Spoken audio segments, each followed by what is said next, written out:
You're not human. That's hurtful.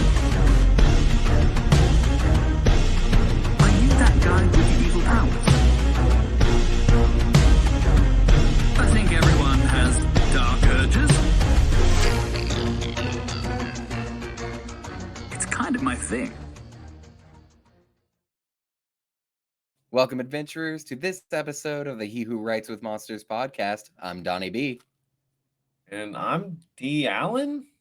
What is happening? I don't know. I wanted to go with the intro, so we did it. I guess we've done it. What? Well, I guess then it's my turn to say what we did last week. So last week, we covered chapters 15 through 17. They trekked through the desert. They went on a little bit of a conservative pillage, and they met back up with Anissa as she was throwing someone out a window. That's true. That is true. All that did happen. This week, we're going to get into a little bit of the adventure lifestyle. We're going to cover chapters 18 through 20 this time, and where Jason and Rufus have a massive heart-to-heart about him being in this new world. We're going to learn a little bit more about the magic system, kind of break down how magic works here, and lead up into what essences are and into Jason's essence rituals. So let's kick it off. My dude, before we kick it off, you are the magic system expert. I want to see some excitement about this, man. This is a big moment for you. Yes, it is. I am very excited. No, I know you're excited. You're just a very reserved guy, and that's all right. I'm trying to save all of the excitement for the exciting bits. This is just the recap, dude. Oh, that's fair. That's fair. All right. Well, to get right into it, we have ourselves a moral dilemma in that after they've raided and pillaged this manor, Jason asks them, like, well, what'd you do with all the cultists you found? And Rufus says, matter-of-factly, we killed them. Right. Yeah, this is one of those moments that pops up, one of our big themes for this first really 3-book arc, because in Rufus's world, in Palimustis, the standard is there's a bad guy. We found the bad guys, we questioned them, we got all the useful information we could, and then, execute prisoners. It's just what you do. It's like everybody's powerful, everybody can be bad.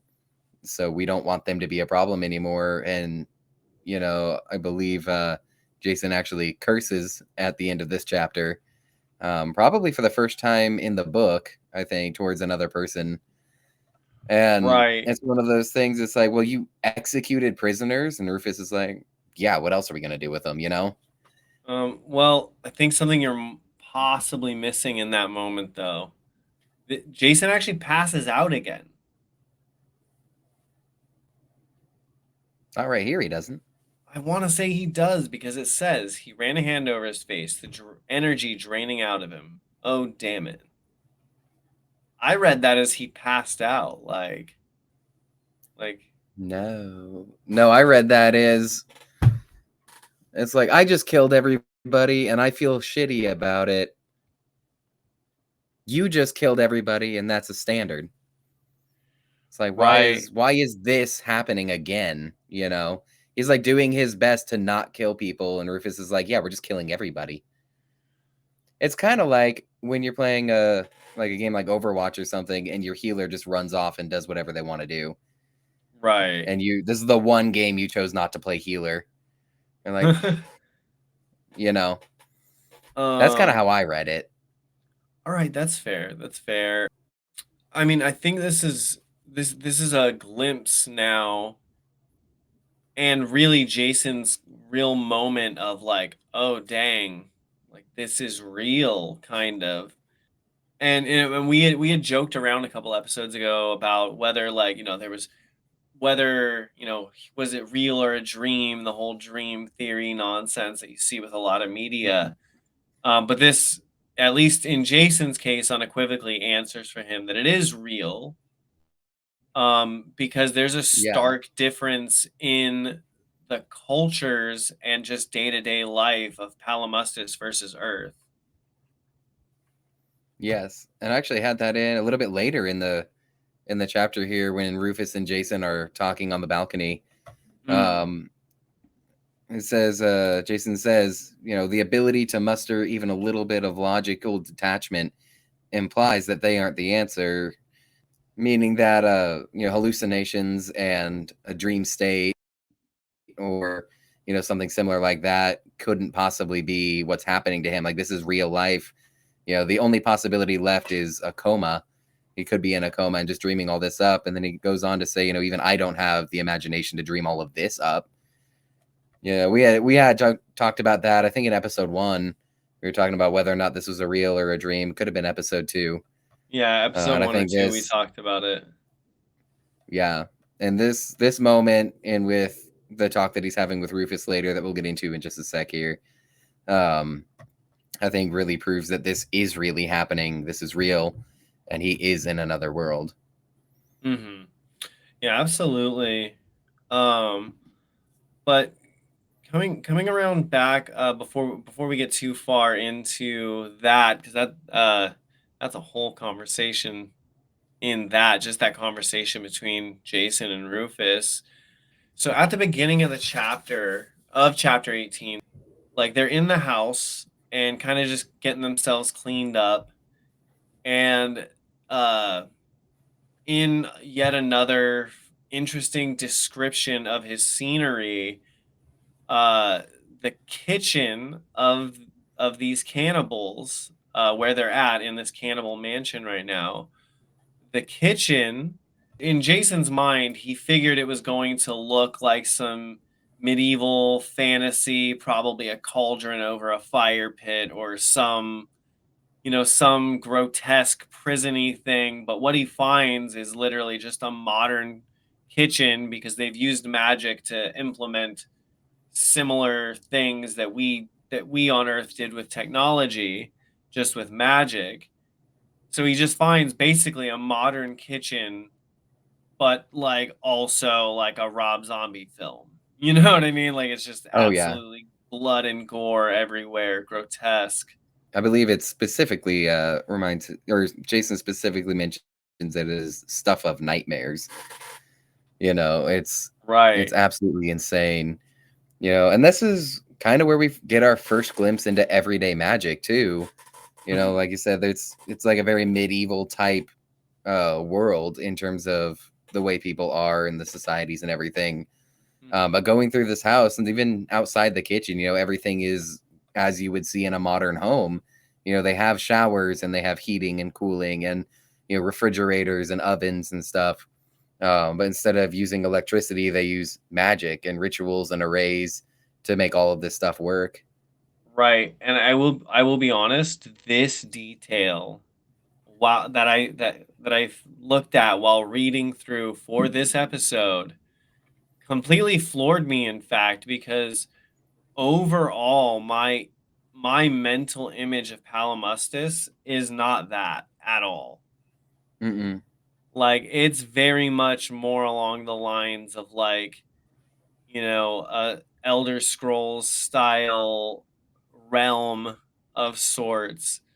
And and even though there's a lot of technology and whatnot described, I guess in general, my mental picture of the place doesn't really match that like modern feel.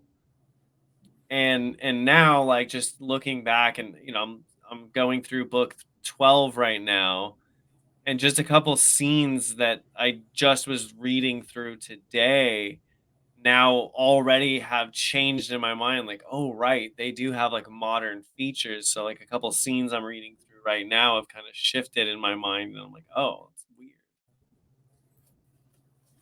Right. Well, and as I get deeper into it, my perspective of this world on, well, my third or my fourth run through of the series, keeping all this in mind, it's kind of a world where they have the Industrial Revolution and everything is modernized. They have all of these magical rituals for everything that we would use electricity for, Mm, but you don't have the aspects of like globalization and trade networks. So it's like, we're in coming into Greenstone and around the Delta, a lot of buildings are made out of, thatch and grass because wood isn't very prevalent in the area. So they don't have the resources to transport wood all over the world in mass amounts like that at a cheap cost, but they have that's stoves fair. and ovens and refrigerators and stuff. So I think that's where my mind goes to in terms of the medieval aspect, because all of Oh, their buildings are interesting. medieval type buildings, but Right. everything inside of them is like 21st century home. And it's kind of a weird parallel to draw. Well, and I mean, really, if you put it that way, it really draws an interesting aesthetic in the mind of just this rustic yet modern technological society, but not really technological. Well, I mean, at least not yet, not until Earth influence comes and then they start to get Magitech. But Right. um, It's kind of like those videos you see on Facebook where, rich people spend hundreds of thousands of dollars building a home into the ground with like mud and fallen trees and stuff, but the inside of it is like $1 million mansion. It's got plasma TVs and king size beds. oh yeah. And it's like on the outside is just some kind of hobbit hole or non-copyrighted small people that live in Hillocks hole. But on, but on the inside it's just a mansion. Oh, for real. I thought at first I thought you were gonna mention those like dudes in like India or maybe the Philippines who dig like crazy stuff just in the dirt, but they don't do all the like technology and stuff with it. They're just doing like natural water features and like crazy stuff. You know what I'm talking about? Yeah, yeah, those are really cool. Yeah, that's what I thought you were talking about at first. And those guys, like, that's probably more accurate to what's, maybe Greenstone is like in a way. Yeah, yeah. Or like Yeah. that show on HGTV where they build tree houses. Where Oh it's like on the yeah. outside it just looks like a tree house, but on the inside it's everything you could ever need to live. Dude. Okay. And like very not related but tangentially related. For whatever reason, when someone says like tree house or like living in tree houses, my mind is immediately brought to um the Gen 3 Pokemon games, Ruby and Sapphire, and I cannot remember the name of the town right now, but there's a town where it's like mostly water, but the entire town is just in the treetops, and you're just going bridge to bridge, and all the buildings are in the trees. And I would love to like find a place like that. That is like the coolest thing in the world. That would be dope. That would be I really mean, dope. yeah, I think it'd be so freaking cool. And but that's like the kind of aesthetic that like I don't know this brings to mind. You know, Oh yeah. it's a really cool and maybe that's by design and that that is a video game and this is very video game inspired. So it's It is for possible sure. that that it's an intentional. Maybe just like that style is a very video gamey kind of thing. I don't know, or fantasy kind of I don't know. thing. We'll have to ask Shirtlein when we get a chance. Speaking of the aesthetics, though, one of the aesthetic choices that Shirtlein made was for this world to have two moons. And there's a scene here where Jason looks up and he sees one of the moon is full, the other one is a crescent moon. Mhm. And it kind of threw me because it was like, hold up, how in physics is that possible, first off? And second off, what would that do to like the tides? Right. Dude, I thought about that. I did. And I did a little bit of research into it. And the physics still don't make sense to me. Hmm. Um, for those viewing us on YouTube, I can throw up a little image here to help us get a look at it. All right.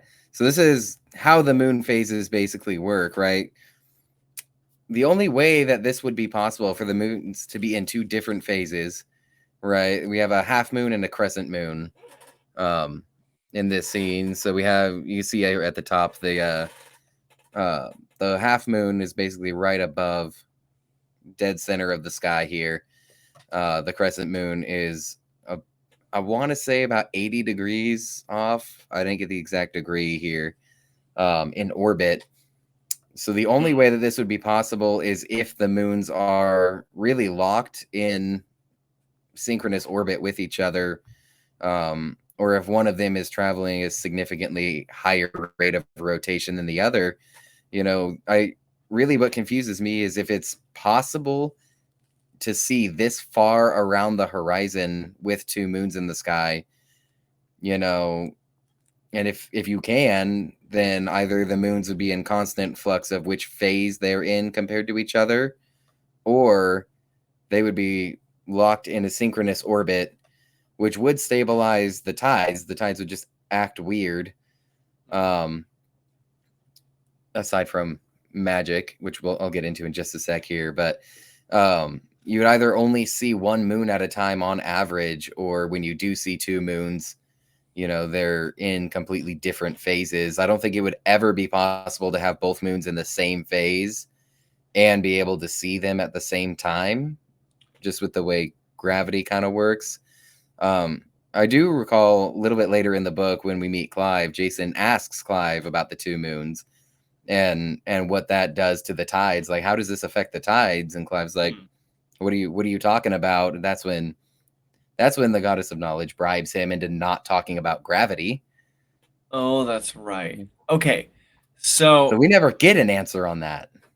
All right. On this thought experiment, though, now my initial thought actually was exactly your explanation, in that it wouldn't be the idyllic, like, Tatooine to sun kind of vibe where you see a full moon with a crescent moon right next to it. That probably not possible. More than likely, it would be one moon way over here in the east, the other one over here in the south, or some other angle of other option, unless the second moon is orbiting the first moon, and its whole phase and eclipse status is based around the moon that it's mooning. But that wouldn't make any sense, because the moon phase is based on the amount of sunlight that's being reflected from the moon and reaching us on Earth. All right. So if one moon is orbiting the second moon, then both moons would always be in the same phase, depending on where in the orbit the second moon is, because the sun is still hitting the same amount of moon and reflecting back to us. So a full moon on the first moon would look like a crescent moon to us because of our angle of approach with the reflection of the light. Oh, okay. No, but I think maybe you misunderstood what I was saying. So imagine we have two moons relatively similar, and they're like, one is orbiting the other. Right. So here, let's bring up our image again. So you've got, look at our full moon here. Now imagine, Right. behind our full moon, to the right of the screen here, Mm-hmm. imagine that there's another moon off, maybe to the northeast of it, and the shadow of the first moon is causing a shadow on the second moon, creating a crescent moon to the observer here on Earth. But it would only create a shadow on the second moon if the first moon is like blocking the light, right? Yeah, So exactly. the first moon would have to be behind the second moon, in which case we would get a lunar eclipse on the second moon. So Sure. one of them would be red, but you wouldn't have like enough blocking to create like a crescent. Well, It's like if you're standing in the middle of the street, right? You had a street light on one side and the rest of it is dark. If you put one person standing in the middle of the light and you had a second person walk around the first person, right? You would see the shadows move in exactly the same amount. The same amount of both people would be lit by that light to our perspective, right? So person two that's walking around person one would look like the shadows are moving to person one, but from our perspective, it's the same amount of light would be visible on that person from the same side. all right. So I think here in the future, you and I need to make a practical demonstration of this. I'm trying to We need to make a practical demonstration and show or really see what would happen in these conditions. Yes. I will go to Hobby Lobby tomorrow and buy little balls, and then I'll just use a secondary light source and we'll work it out. All right. Yeah, we'll work that out. We'll figure something out. I think that'd be really fun to figure out how two moons on Palimustis might work. Yes. In the meantime, let's get back to Jason. Absolutely. So one thing that Now, I like about these chapters here, as we're going through the manor and discovering all of the new stuff, right? Jason takes a shower and his clothes are absolutely destroyed, through this whole ordeal. Basically, they're one mission clothes. They only lasted the first mission. Now they're gone. And as he's going through ransacking, trying to find clothes in his size, finding outfits to wear, something that pointed out to me is really stuck out in the text. Um, Everything but the T-shirt that he was wearing was unsalvageable. Right, they all had hmm, to be thrown away. Nothing was safe except for the T-shirt. right. And really, the T-shirt is the only bit of this entire ensemble that actually means anything. And this is the only piece of starting gear that actually stays with Jason throughout the entire series. We see it a little bit in book 11. As far as I've read into book 12, we haven't seen it yet, but I assume he still has it in his inventory. It's like a memento from his first day in this world, the first thing that ever happens, the moment that changes his life. It's the only Right. keepsake that he keeps through the entire series. And, to Wait, us, it's like, which uh which which quest was it again that he got the shirt for? no shirt, no shoes, no service. So Right. he got the shirt as a reward for finding out why the lesser monsters have invaded the area, which he Got you. completed by Okay, yeah. accident, courtesy of Dougal. Right, but by finding out that he was an accidental summon, right? Yeah. Yeah. That also created a bunch of lesser monsters in the area that he had to fight. And so he Right. accidentally completed the quest. Right. But yeah, no. I was just seeing if it was connected to like one of the kill quests where you had to kill something and see if like it No. was specifically momentous like that. Got you. Yeah. So then I guess, well, and no, he doesn't even save the dagger that he killed Landemir with. So he sells it, Yeah, his right? night scale dagger. He keeps it at this point. Eventually he'll get rid of it. This is his like +1 dagger that Yeah. he keeps for the majority of this book. I think onto until he gets his um Blade of Tribulation ability. Hmm. Um I think that's what it's called. The Ruin Blade of Tribulation. It's his summon dagger. When he gets his summon dagger, he gets rid of this dagger, I Got believe. you. Interesting. Well, I mean, maybe that says a lot about Jason as a character that he wouldn't keep, you know, his first murder weapon, but he Right. would keep just some silly memento for like the craziest day of his life. Yeah. And I am absolutely one of those players where if I'm in a sword and sorcery type video game, like as I'll get my starting gear, and then as soon as I get better gear, I'll switch it out. But the starting gear will always like remain in a chest somewhere. You know, Oh, for like sure. my first of something will always just be saved somewhere I happen to be. I am definitely one of those kinds of players, but I think it does say a lot about Jason. Like he doesn't want to be the guy that remembers the day he killed someone for the first time. He wants to be the guy that remembers the day that changed his life. Right. The day that he became a new him, Yeah. essentially. Yes. Which leads Um, us fantastically into the Rufus conversation. yeah, absolutely. And this conversation really gets into the meat of what it is to be an adventurer, as well as, what, Jason's immediate future may or may not look like. Yeah. Oh, yeah. Because Jason, they lay down for the night. You know, Jason's in this comfortable bed. And after having passed out, I believe 6 times at this moment, up until here, and being exhausted and punch drunk and completely out of it the entire time, you know, he's laying in bed. He cannot fall asleep, which we've all had those moments. You know, we're completely exhausted, but we just can't sleep. Right. He goes out, he looks at the night sky, you know, takes in everything that happened. You know, Rufus comes out. He's like, "Hey, you can't sleep, man. What's going on?" They have the whole conversation. Rufus advises him, you know, "What are you gonna do? What's going on? You know, you can start a new life here. You can be the version of you never got to be. You can start over."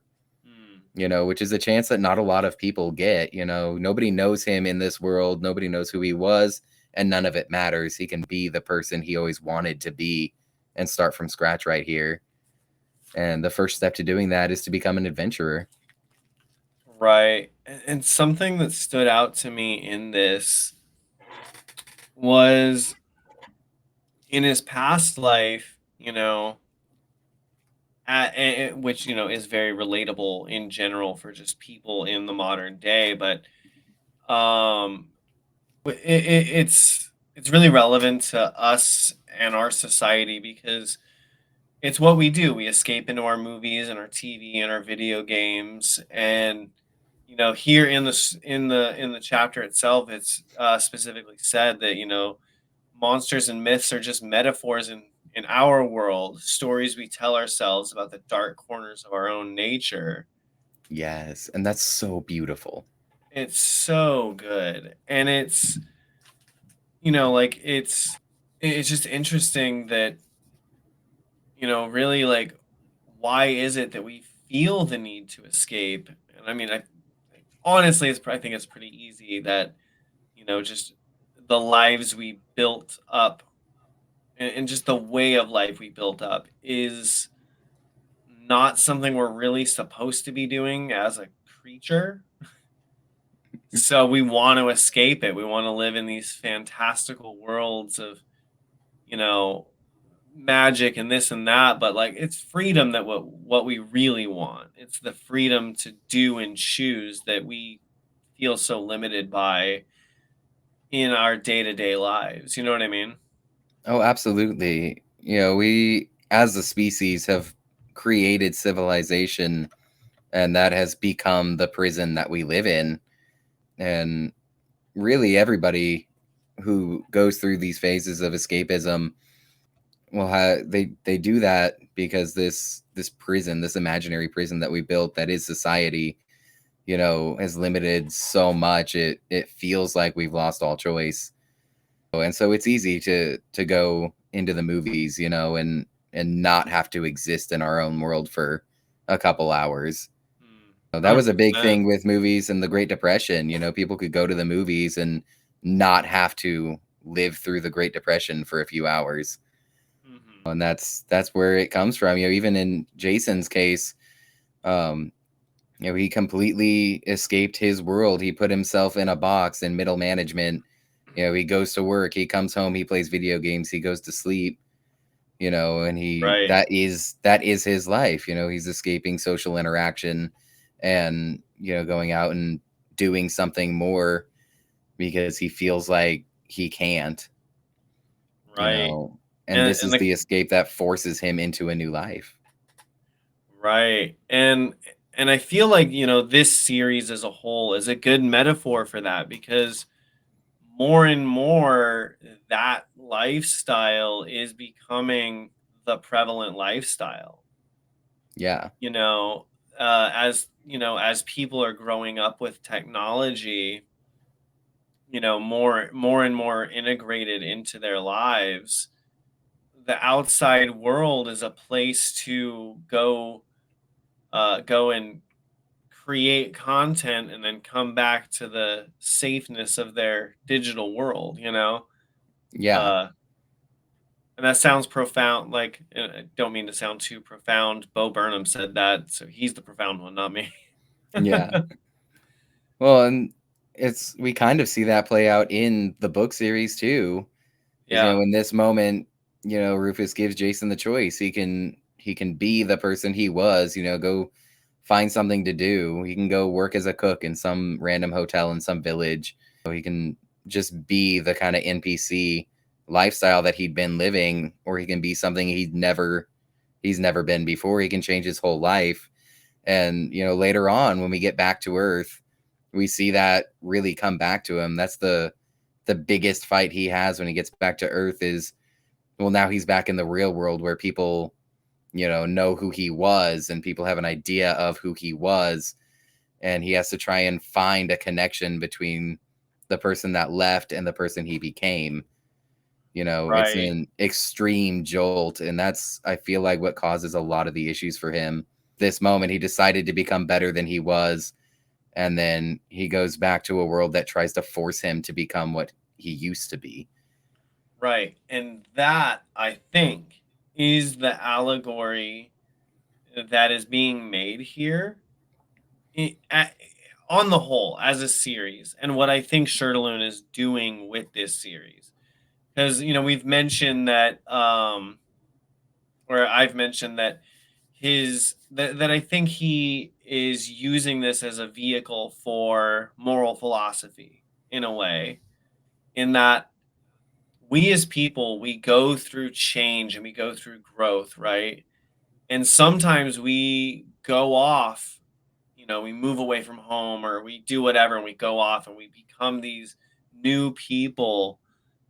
And then we have to go back to our old worlds and really try to navigate our old world as these new people, and realize that, you're not from that old world anymore. And I really think that that's what he's trying to say on the whole with this series.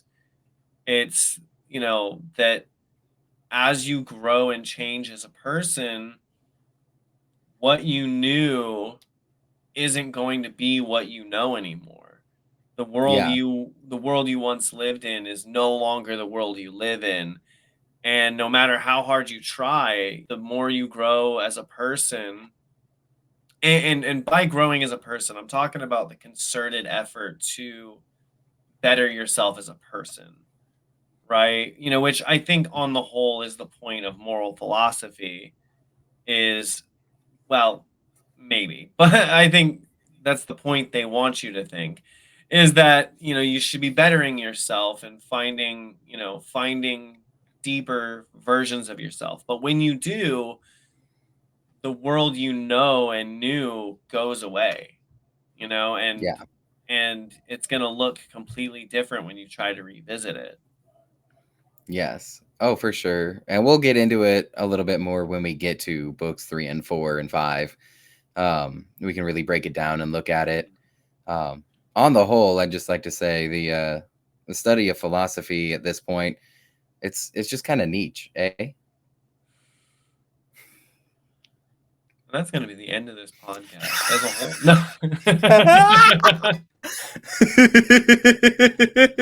No. uh, I really hate to ruin a discussion like that, but I had to. you can't not. You can't not.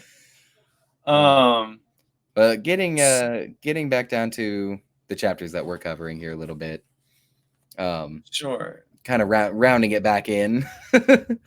But yeah, that is the choice that Jason has to make now, and the choice that he's discussing with Rufus. And Rufus says overall it's your choice, you know, but if you really do want to become the person that you never could, the first step would be to become an adventurer like us, and similar to when he offered to find essences for Jason, obviously he already has some. So his next proposal, he'll get you some essences, and then he offers to train Jason. He's like, we'll train you. We'll show you how to do it, which as we know now, reading through it, that is not an offer to ever refuse. And that is what Right. Farah tells us a little bit later. The Rufus Remore is offering to train you. You don't say no. You will Right. be an Like, adventurer.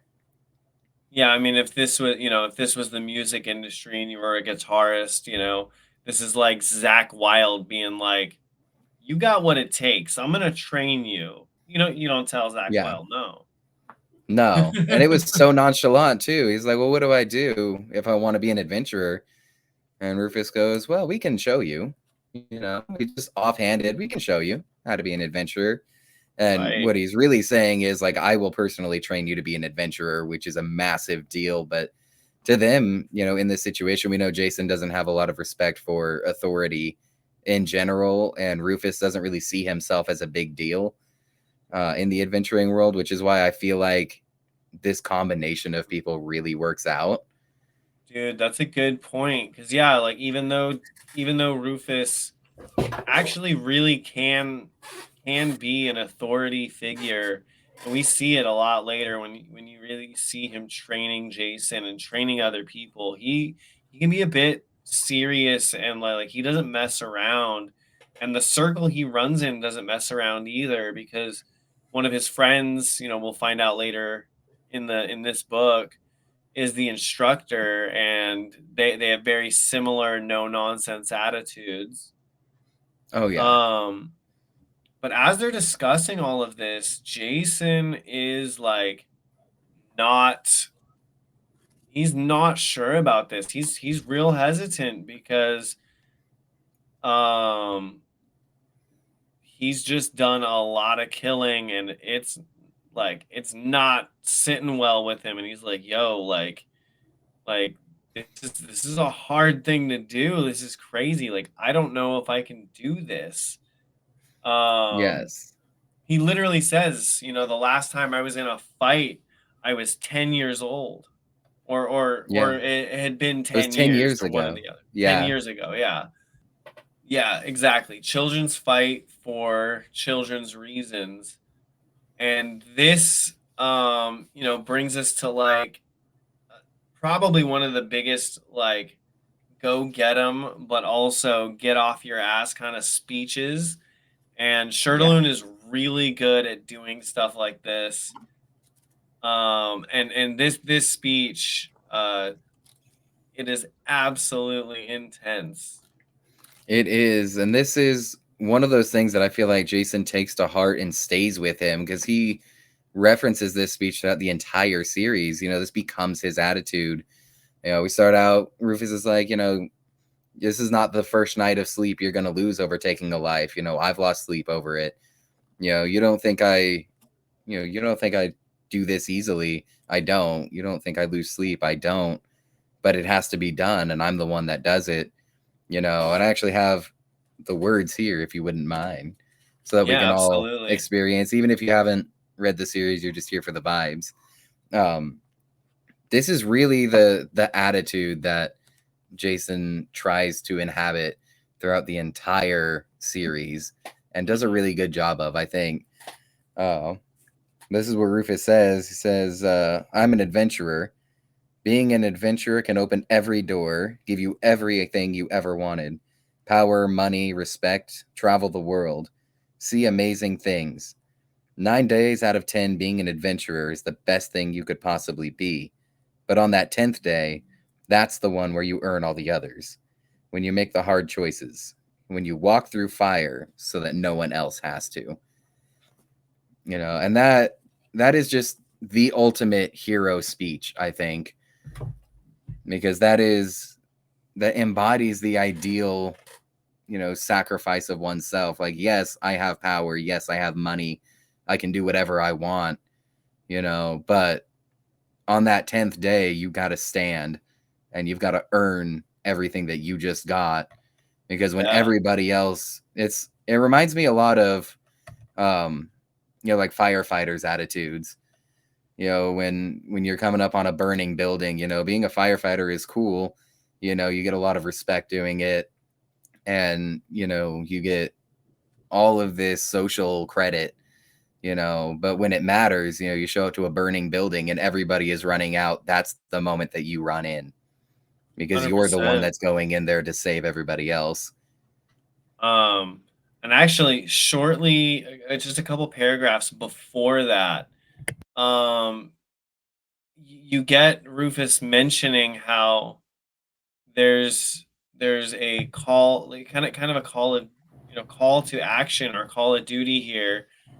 And actually, it's really cool because if you know the hero's journey chart, this is literally like this whole section, this whole conversation with Rufus is the call to action. This Yes. is like in the hero's journey wheel, like this is the call to action.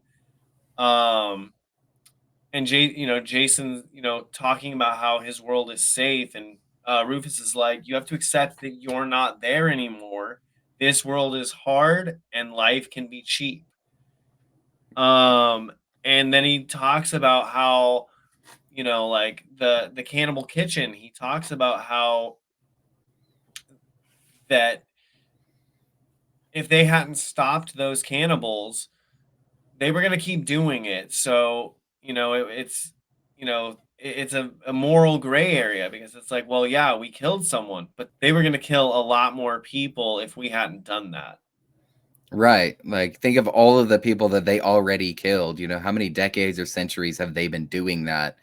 And how many decades or centuries would they have kept doing that if we didn't step in? We killed 15, 20 people. They've killed hundreds, and Sure. it had to be done. In Jason's world, it could be as easy as calling the police and getting somebody arrested, but that's not an option here. You know, a Yeah, well, metaphor that I like to the draw, it's adventurers like are the police. they are the police, but they Effectively. would be more like the National Guard than your local law enforcement. Sure, yeah. It's like when you're dealing with a group of people who all have the power of nuclear weapons, you need the person that knows how to use your nukes wisely to neutralize it. That's the power level that we're dealing with in terms of Jason's world versus this world. Right. Kind of just how I view it. Like, yeah, Jason's world has people who are bad, but they can be taken down a peg. In this world, as we've seen, these are almost silver rank adventurers trained at the Ramore Academy, and they Mm, were ambushed and captured. This is like SEAL Team 6 getting captured. So whoever they're right. up against is like your normal SEAL Team 6 on SEAL Team 6 action. And when Right. everybody's a SEAL, you need a better SEAL to take care of it. When I everybody's just a said SEAL seal, way too many times. when everybody's a seal, no one is. You got to be the Orca, baby. Gotta be I the don't know. orca. Oh But yeah, man. that is the moral dilemma that Jason struggles with, for several books. Um, and this is the kicking off point. And this is right in that speech. Rufus says you can be the one who's safe in their beds, or you can be the one that ensures everybody else is safe in their beds. If you want to Right. control your own destiny, you become an adventurer. Yeah, absolutely. It's and in that just in that whole section, one of my favorite parts there, Jason asks, "Is it worth it?" Hmm. And Rufus is like, "Only you can answer that. You saved lives today, mine included." But he had to stay in his hands, and he says, "If you got to remake those choices, would you do it all again?" And at the moment, Jason does not know because Yeah. this is a big thing. This is a big day. And essentially, so wrapping up chapter 18, Jason asks Rufus, like, well, what do I need to do? And he says, well, you got to have some essences, Yeah. and that's the starting point, and we'll give them to you. Yeah. And then the line before everything else, adventurers are strong. Yes, they are. Which is kind of a weird thought experiment on my side, right? So Jason already has the essences, right? So it's not like he would need the essences specifically to be an adventurer. Chances are they were going to tell him to absorb the essences anyway, because Hmm. having essences puts a leg up in this world, gives you the ability to live longer and actually commit to society. So, even if he wasn't going to be an adventurer, having the essences will make him a valued asset in society, you know. Right. But I think the way it's phrased up here is kind of Rufus leading him on. So it's like whatever choice he made, he was going to absorb the essences anyway. But like Rufus is like, yeah, if you want to be an adventurer, you need those. Hmm. And so it's like by absorbing those, it's like a subconscious, well, now I'm going to be an adventurer because I have the Right. option. Just some thought experiment on my end of it. Yeah, that's a really good point. It it provoked a lot of thought in me. I'll tell you that.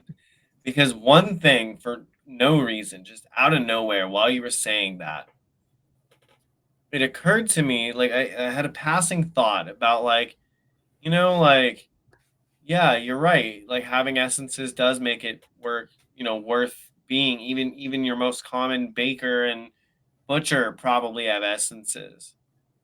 And then I realized, like, well, but there's still like normal rankers that exist. And then it kind of hit me that that's probably like the poverty class. Yeah, And there's probably like a whole lot of class war stuff going on that we don't see or hear about really. I think there is too, because we see it's like when we get to the first town, uh, for the life of me, I can't remember his name, but we'll find out in a little bit. Um, it's like when Jason goes up to the waterfall, the dude who's in charge of keeping the waterfall secure is only in that position because he already has an essence. Right. He's got a power, and so he's automatically given a option of jobs that normal rankers without essences wouldn't have. Right. And I do believe that's the case, especially in a low magic zone like this. If you don't have any essences, you're the lowest of the low. You can still do a lot of things, you can still build up, but it's a lot harder to make that kind of a life for yourself without the essences, which is Right. the which is what we do see a lot of, people saving up to buy essences for their children so that their Hmm. children can have a better life. It's not something you're going to see in your lifetime, but all of your money is going into giving your children those essences so that they don't have Right. to be poor and they don't have to be normal rank the entire time. Right. It's like that struggle of like working hard to break that generational poverty kind of Yeah. Yeah, it's like in saving them. up every ounce of money you make so that your son or your daughter can go to college would be our equivalent of it, so that they Right. can have a life that you don't have. It's the same thing just with essences.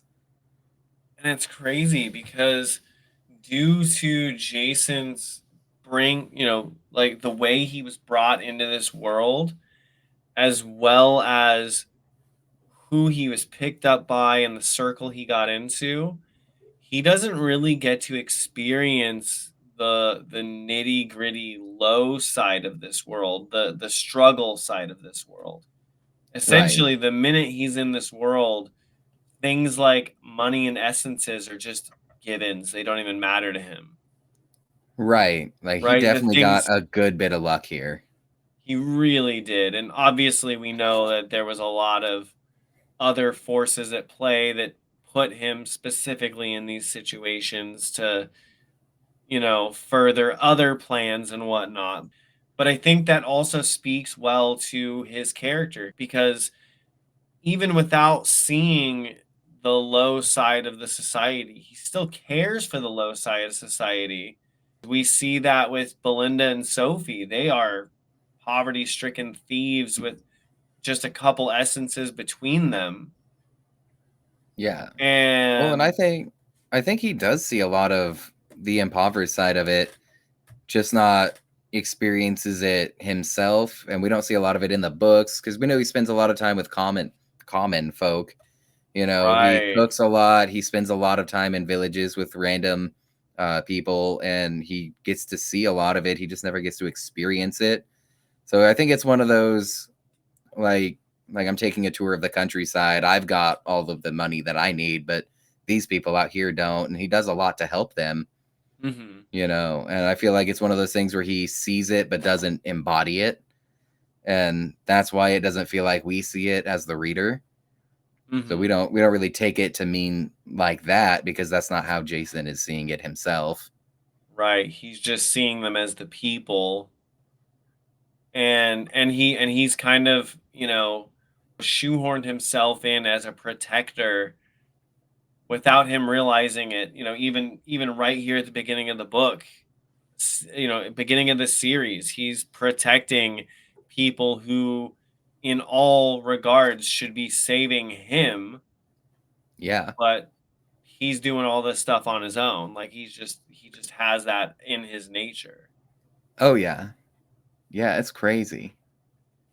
Um but the funny thing about this, and getting into chapter 19, um he has kind of a fake it till you make it attitude, because as the team is gathered around and kind of discussing, all right, well, Jason thinks he wants to do this, become, do essences and whatnot, and they start really discussing um about what they're gonna do with essences.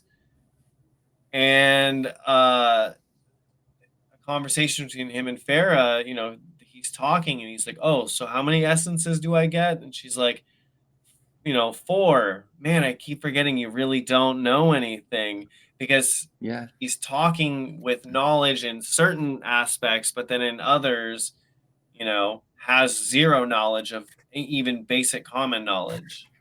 Yeah, and I had picked that out too. She's like, "Well, 4 makes a set." And he's like, "I've only got 3." And she's like, "Yeah, that's enough. I keep forgetting." And it's like, "Well, Oh yeah, actually, yeah, you only that's right. need That's 3." right. Yeah. And I'm like, I had written him down. I compared him to like the drunk guy at the party that is like acts well enough that people just assume he's sober.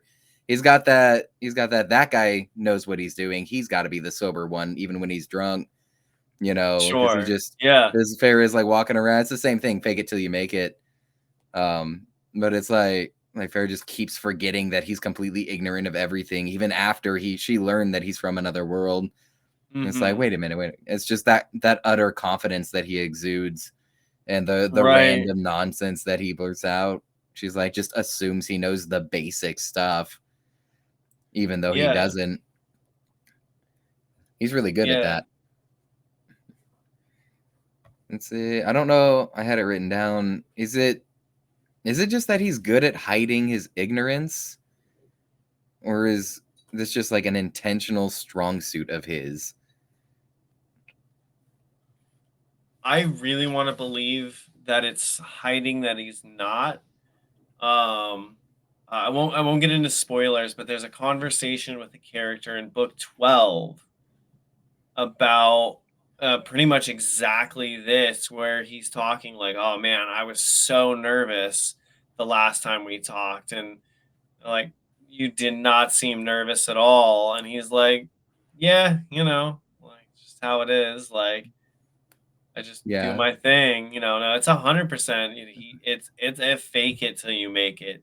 Even if he Yeah. is shaking in his boots, he's still probably going to make some dumbass joke and, you know, flip you off. Like that's just how Jason Asano is going to be. Oh yeah. Totally, totally. Well, let's talk about some essences and some magic. Um Yes. Now, before we get too far ahead in that, you mentioned about the 3 essences being enough for 4 essences. yes. So that in the series is called a confluence essence, right? Yeah. And so before we get breaking down what he can do with essences and all the other fun stuff, I just had a little fun piece of stuff that I wanted to bring in. Uh, what the word confluence even means. Because when I first read it, I never encountered the word, and I was like, I don't know what confluence even means. Um, Interesting. so I looked at the etymology, and it comes from the Latin word confluere, Yeah, con that's meaning basically with, what it is. and fluere meaning flow, flow together. So those three essences will flow together into a fourth essence, a confluence, a essence that flows together. Yeah. That's really cool. It's just a neat bit of etymology, and I thought it would be fun. No, that is really cool. And that is what they do too. They, when we see it later on, we'll get into it later on, but they literally flow together to form one confluence essence. We get to see that play out. Mhm. It's really cool. What I really enjoy about essences in general, the whole idea behind an essence is a physical manifestation of the ideal that they're embodying. Like with Right. Jason's dark essence, it's the embodiment of the magical embodiment of what darkness means. And with Farah's essences, she's got the earth essence, which is the essence of what earth is.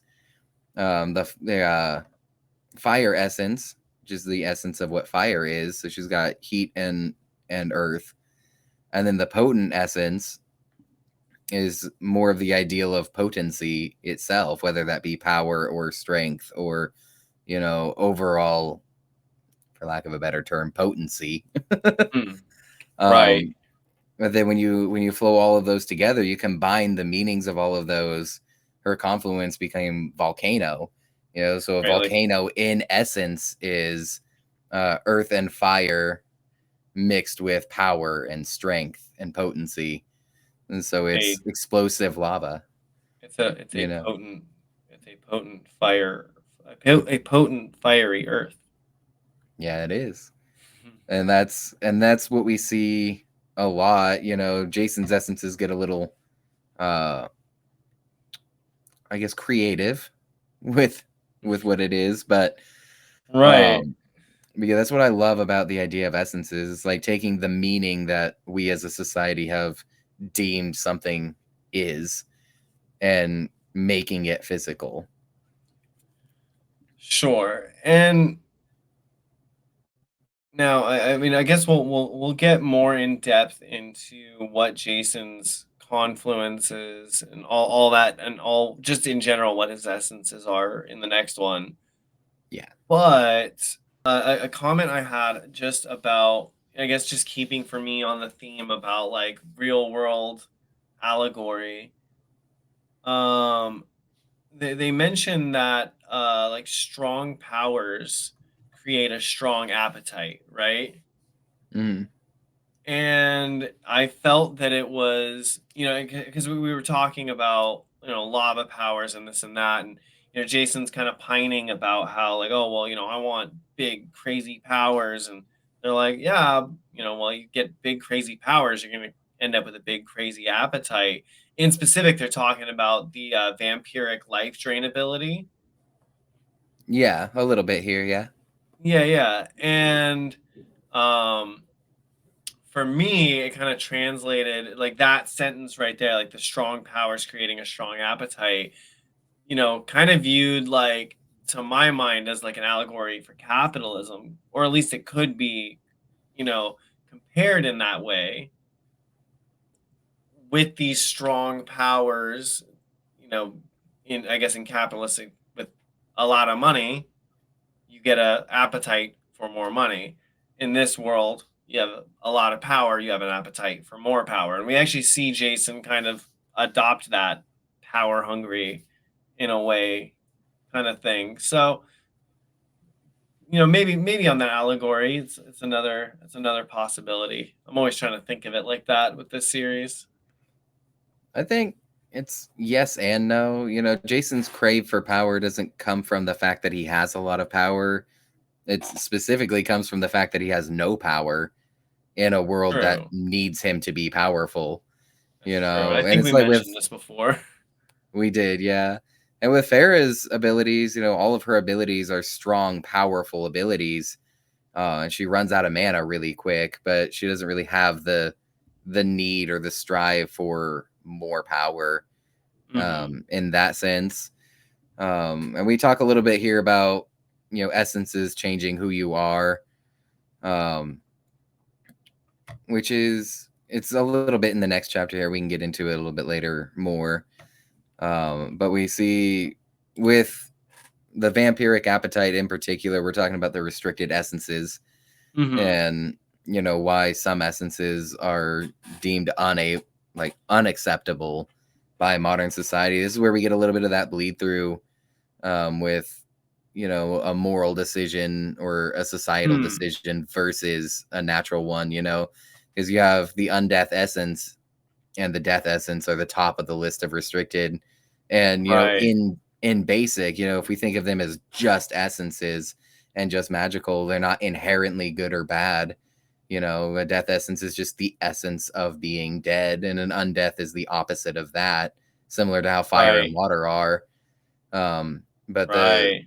the abilities that are gained from these essences, like death and undeath or blood, creating vampires, and the way that they interact with society as a whole, has been deemed unacceptable. Like there's no way a vampire could be accepted into normal society Mm. because of the ideas of what they deem moral and immoral versus the way a vampire is in essence.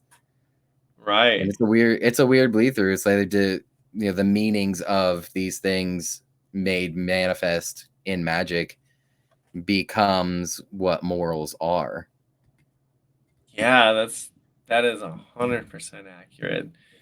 And I think Shirtaloon just has a really interesting way of viewing things like that, where he can take a moral lesson and wrap it up in the concept of a vampire and then hand it to you like a nice little book with a bow on it, and you're just like, "Aw, this is neat." And then all the while you're like, "Am I learning to be a better person?" Right. Well, we see that even with the vampire talk, on Palimustis, where vampires are, able to become, silver rank, gold rank, and beyond, and they become powerful enough, they're just a horrible thing to have in Mhm. general. But we go back to Earth, and vampires are a thing. We meet Craig Vermillion. He's not at all the kind of vampire that you would see on Palimustis. um, because True. his appetites are satiable at a lower level. Vampires are a big deal at gold rank because they need more than just a little bit of blood here and there to survive. It's the same way that a Right. diamond ranker would not be a good idea in like Greenstone. Diamond ranker goes to Greenstone, absorbs all of the mana. Now it's a magic mana desert.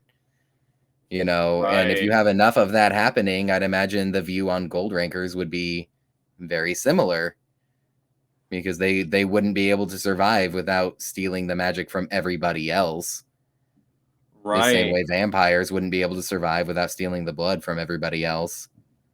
And one other thing that can be said though about the difference here between Palimustis and Earth in regards to that vampire thing though is on Palimustis, it is a vampires are a very known thing and it is a very kill on sight kind of thing.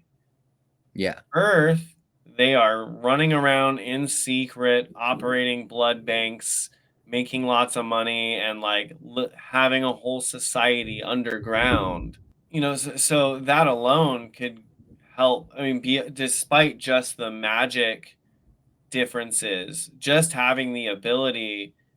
Because I mean, I thought Vermilion was gold rank, or is he silver rank? I think he was bronze rank originally when we met him. Hmm.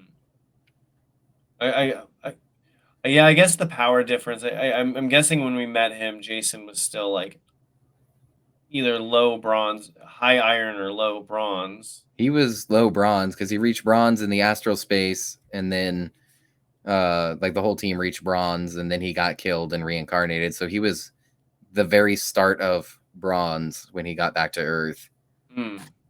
That's right. That's right. Oh yeah, because Vermilion's on Earth, so obviously. Yeah. Yeah. So yeah, that's a bronze rank arc.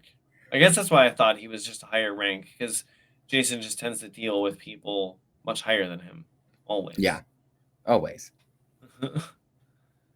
All right. So now we are getting pretty close to the end of our time. So before we get into the next episode, where we're going to really be talking about essences in depth, today was a little more in talk just about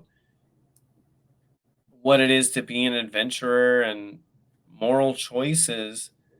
But there's one thing in chapter 19 that I really thought was just a fun, interesting thing. When they're looking up essences and they're looking up combinations, and we'll get into this more in the next episode, Farah procures a tablet. It's like a living document, or she calls it, it's a living document, and it's like a quickly updated reference, like immediately updated reference list of, all the possible combinations of, essences that are good, bad, whatever, maybe just the whole essence compendium. Yeah. And Basically an index. an index, right? But in my mind, I'm like, hold up, this is Palimustis internet, and they don't see it yet. They don't realize what they've got on their hands. Like, you've got the internet already. Y'all Yeah. ain't even thinking about it. Like they could have Twitter just rocking and rolling.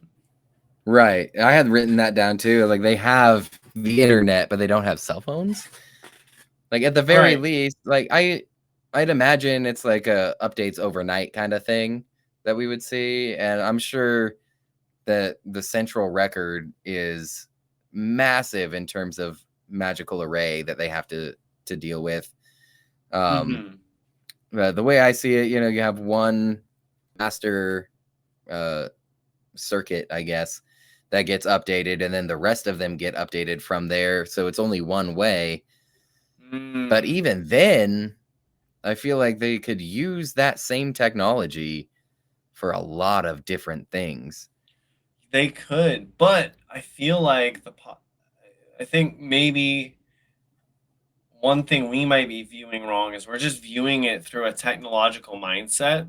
So in our eyes, we're like, well, that makes sense. You could do stuff with that. But in their mind, they might not even think to do something like that, because there's other methods to accomplish the other stuff they want to get done anyway. Right, that's fair. I mean, and having the water link system that they do have is kind of the default. So I can see them seeing this as like, well, this is just how we update this record. It's just the way we do it. Right. I feel like though, at some point down the line, somebody would have been like, hey, what if every adventure society has like a chalkboard that we can use to send bulletins to everybody else? Or and then why don't we have every adventurer just carry around a little device, and they can just see what jobs are available for their rank and just accept jobs? Right. Instead of going out to the Delta, clearing a contract, coming all the way back, getting another one, going out to the Delta. I could see a logistical issue being only updated one way. So like if you could see what contracts are available, but not be able to accept them or complete them from your tablet, you just have a bunch of people running around the desert looking for contracts that somebody else already completed, and then they wouldn't know until that one person got all the way back into town to update the record. Right. So it'd be a small logistical issue in that regard. Well, and that's only if they couldn't figure out a way to make it two-way. But I feel like they could. Yeah. Like, if you can make it one way, why can't you make it two-way? The only thing I can think of is a massive magical array that needs to be in place to be able to update every tablet that's attached to it. So it's Sure, like but that if you need a bank of 70 servers to be able to send one message to one tablet, that wouldn't be convenient to carry with you in the desert. well, that's okay. That's facts. But at the same time, it also sounds like you just described a cell phone network. But Yes, I but guess cell it phone really networks, you don't have to carry the antenna with you. You just connect to the antenna, which is not a thing that they thought of until Travis. I don't know. Put that on the list of things to ask Shirtaloon.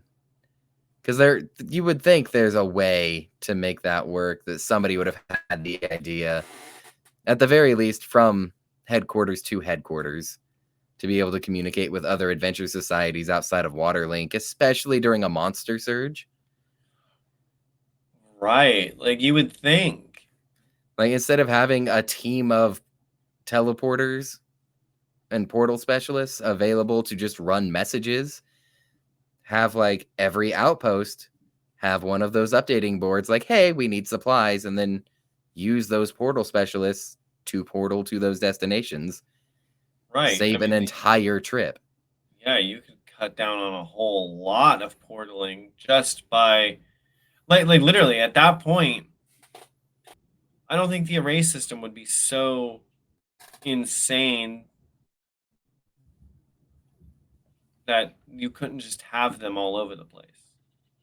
I mean, I feel like it would have to be. Otherwise, they No, would just have them all over the place. well, okay, it's one of two things then. It's either a plot hole or the people of Halamustis just genuinely didn't think to do this. I'm going to choose to believe it's a plot hole because I haven't found any yet, and it would be nice to have one. All right. Well, we found one. It's They could also, make things a lot more efficient if they just utilize the internet that they seemingly have. yeah. At the very least, Jason be like, hey, isn't that like the internet? And then just Right. breaks reality. Like, hey, this is all the stuff we can do. Can you do that? Yeah, knowledge would not let that happen. No. He would have been smited. Smited? Smitten? Smited. Smote. He would have been smote down before he even got essences. And I've been like, no. You don't know me yet, but you're gonna die. Okay. Well, we will get into essences and magic and awakening stones and even gods in the next episode. Yes, we will. But it's been a good one today. It has been. This has been just a fun episode to do. We got to look at the conversations between Rufus and Jason, the way that we kind of view this new world. We talk a little bit about moral philosophy. Always a good time. Almost. And stay tuned for a moon demonstration where we try and figure this out. Because physics. If we Maybe. remember to do it. We'll remember. This is going to haunt me the rest of my life. Yeah, probably will. Yeah. Stay tuned for that moon demonstration, folks. Stay tuned. All right. Well, until next time, I've been D. Allen. I have been Donnie B. Make sure, if you're not following us already, to go ahead and give us a follow on YouTube, Facebook, X, TikTok, and wherever you get your podcasts. Absolutely. Until next time.